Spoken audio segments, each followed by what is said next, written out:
Bismillahirrahmanirrahim. Assalamualaikum warahmatullahi wabarakatuh. Salam, Om Swastiastu, Namo Buddhaya, salam kebajikan, dan salam sejahtera untuk kita semua. Kami dari kelompok 4 akan mempresentasikan materi pendidikan kewarganegaraan dengan judul Demokrasi dan Partisipasi Warga Negara. Anggota kelompok ada Muhammad Dafa Alif Ariski, Neng Raya Naila Putri, dan saya sendiri Siti Afifah Indah Parawansyah. Langsung saja kepada materi, definisi akan disampaikan oleh Dafa.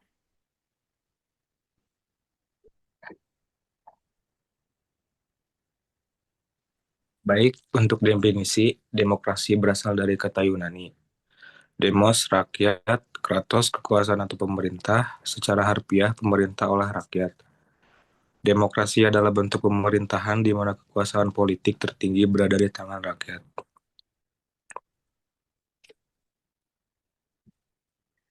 Abraham Lincoln berdemokrasi adalah pemerintahan dari rakyat oleh rakyat dan untuk rakyat.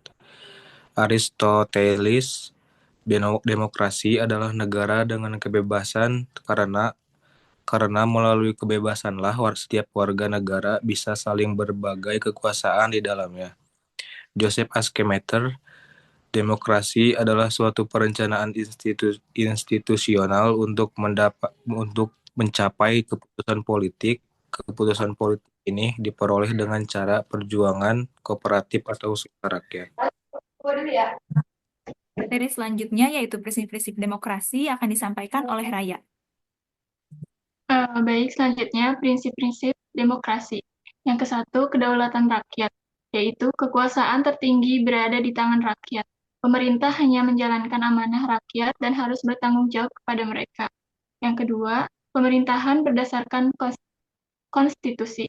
Konstitusi atau undang-undang dasar menjadi pedoman dalam menjalankan pemerintahan, sehingga tidak ada penyalahgunaan kekuasaan. Ketiga, pemilihan umum yang bebas dan adil. Pemilu harus dilakukan secara berkala dengan proses yang transparan, jujur, dan adil agar rakyat dapat memilih pemimpin mereka secara demokratis. Yang keempat, perlindungan hak asasi manusia. Setiap warga negara memiliki hak yang baru yang harus dijamin, seperti kebebasan berbicara, beragama, berkumpul, dan mendapatkan pendidikan. 5. Peradilan yang independen. Kekuasaan kehakiman harus bebas dari campur tangan eksekutif dan legislatif agar keadilan dapat ditegakkan dengan baik. Yang keenam, kebebasan berpendapat dan pers. Media dan masyarakat memiliki hak untuk menyampaikan pendapat dan mengkritik kebijakan pemerintah tanpa rasa takut. Yang terakhir, nomor 7, partisipasi aktif warga negara. Demokrasi hanya dapat berjalan dengan baik jika warga negara aktif dalam kehidupan politik dan sosial, seperti mengikuti pemilu, memberikan masukan, serta terlibat dalam organisasi sosial dan politik. Baik, poin selanjutnya yaitu ada partisipasi warga negara dalam demokrasi. Yang pertama ada menggunakan hak pilih dalam pemilu. Ikut serta dalam pemilihan umum untuk memilih pemimpin yang dianggap mampu menjalankan pemerintahan dengan baik. Poin kedua yaitu berpartisipasi dalam diskusi publik dan juga politik, mengikuti diskusi, seminar, atau forum yang membahas isu-isu politik dan kebijakan politik. Poin ketiga yaitu menjadi anggota organisasi sosial atau politik, bergabung dengan partai politik, organisasi masyarakat, atau kelompok kepentingan adalah cara untuk menyuarakan aspirasi dan berkontribusi dalam perubahan sosial. Selanjutnya, poin keempat, mengawasi kebijakan pemerintah.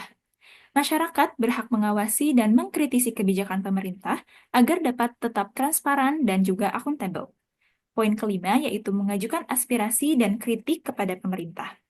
Setiap warga negara memiliki hak untuk menyampaikan pendapat, kritik, dan juga masukan terhadap kebijakan yang dibuat oleh pemerintah. Selanjutnya, menghormati hukum dan hak-hak warga negara lainnya. Demokrasi dapat berjalan dengan baik jika tiap individu menaati hukum dan menghormati hak serta kebebasan orang lain. Poin ketujuh, berkontribusi dalam kegiatan sosial dan pembangunan masyarakat. Partisipasi juga dalam kegiatan kegiatan sosial seperti gotong royong, kegiatan amal, atau pembangunan lingkungan yang lebih baik. Selanjutnya ada kesimpulan. Jadi demokrasi bukan hanya sistem pemerintahan, tetapi juga budaya politik yang harus dijaga dan diperkuat melalui partisipasi aktif warga negara. Demokrasi hanya dapat berjalan dengan baik jika rakyat memahami hak dan juga kewajiban mereka, serta turut serta dalam kehidupan politik dan juga sosial.